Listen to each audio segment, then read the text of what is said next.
Today we're taking a look at something a little bit different than what we look at on Volunteer Gardener a lot of times. And we're in a public space. We do some public gardens, but this happens to be a big public park in Knoxville, Tennessee. And we're with John Ridenour, who's the landscape architect on this project. John, tell us how you got involved and a little bit of the history about the park and how it came to be. Yeah, thank you. I'm with Nelson Bird Woltz Landscape Architects.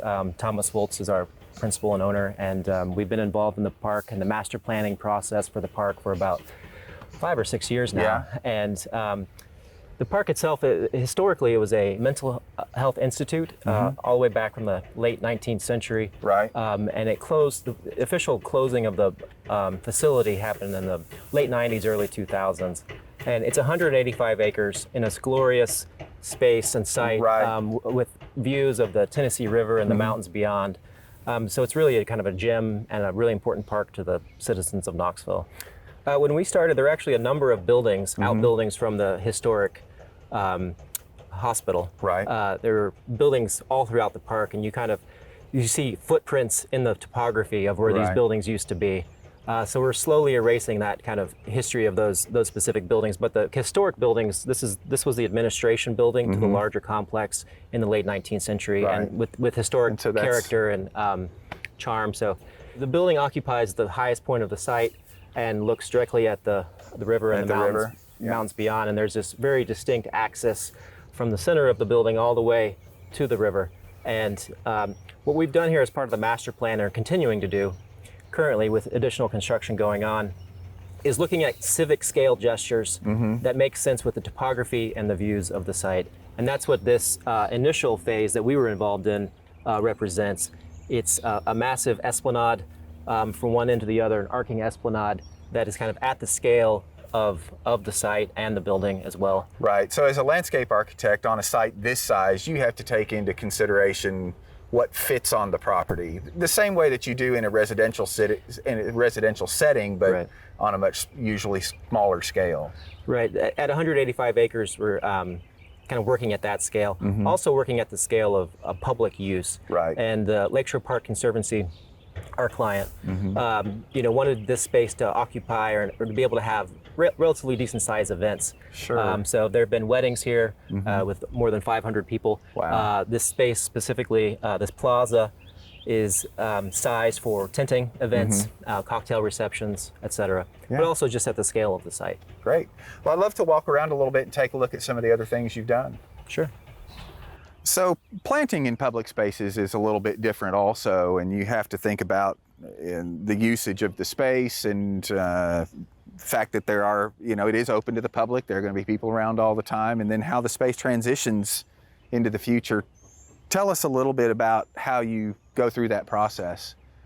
Well, this portion of the site on this side with the perennial gardens is a transitional landscape, both through the seasons obviously, but also through time. Sure. And when we installed the Nissus sylvatica, the black gums, they were a fair amount smaller. So we calculated this for this strip. We did some sun studies, calculated it was about 15% shade, 70 or 85% sun. Yeah. And so, but that's obviously transitioning over time. So our goal was to find plants that could take a little bit of both. Right. And with the obvious understanding that some of those plants are going to need to be removed and updated over time. Right.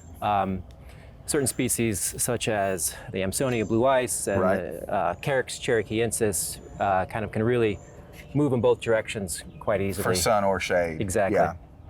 Yeah, and the asters probably over time will maybe transition out as this becomes shadier. Yeah, I think that's the goal. I think the goal also is we need to cut back these asters a fair amount and really let the geranium and the spirobolus and the catmint take off. But the goal was for this to kind of be overflowing. It's a matrix planting, kind of overflowing onto the paving, whereas the opposite side of the esplanade is more mineral and occupiable. Right. So this sort of softens everything and your hard edges are over on this side, and it actually, that way keeps kind of your view all the way out across the park uninterrupted. Right. We think of this whole space, this whole esplanade, as almost like the front porch to the park and the front porch to the administration building above. Right.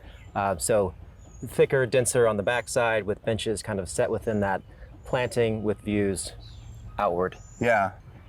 And I know, like the black gums, was there a reason for selecting black gum here? We looked at a number of species. I think we had a short list of 4 or 5, and it came down to the fact that it's obviously a native tree, right. although it's the cultivar wildfire, which gets a nice spring kind of bright maroon flush. We looked at catalpa and some oaks, but this was the scale of the Nyssa, the native character, the fall color, right. the spring flush is kind of what helped us decide on the specific tree. Yeah, and you've also got a little bit of an experiment going on with these Nyssas because they're grafted trees. Correct. And you can see at the base of the trunk where they've been grafted. They've actually been grafted low instead of high like we see in some species. But they're grafted onto a rootstock of a different species of Nyssa that in theory is maybe a little more tolerant of the conditions that are here. A little bit more tolerant of both wet and very dry conditions. So I think the fact that it was grafted helps in the hardiness of the tree. Right. And we planted, I think 40 or 42 of these trees in total, and we haven't, knock on wood, we haven't had any issues thus far. So that's and great. It's been about 4 years, and they're finally starting to take off. Look like they're thriving here. We've also got a big bank of hydrangea blooming back here that is going to add a bunch of starting to add some summer color now, but going to peak here in a couple of weeks, it looks like.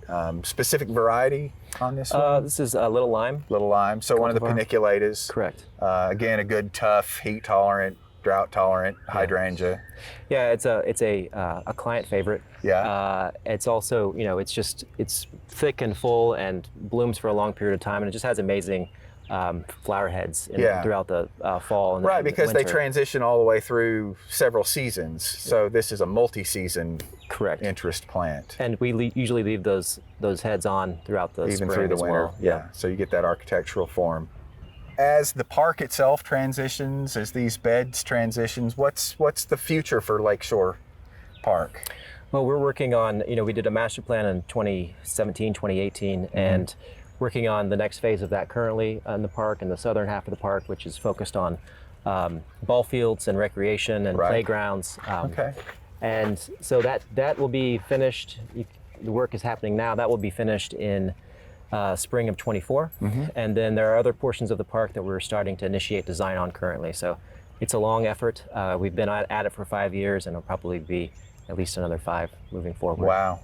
Well, thank you so much for letting us come out and being with us and telling us a little bit about your involvement in the park project and giving us a little glimpse into its future.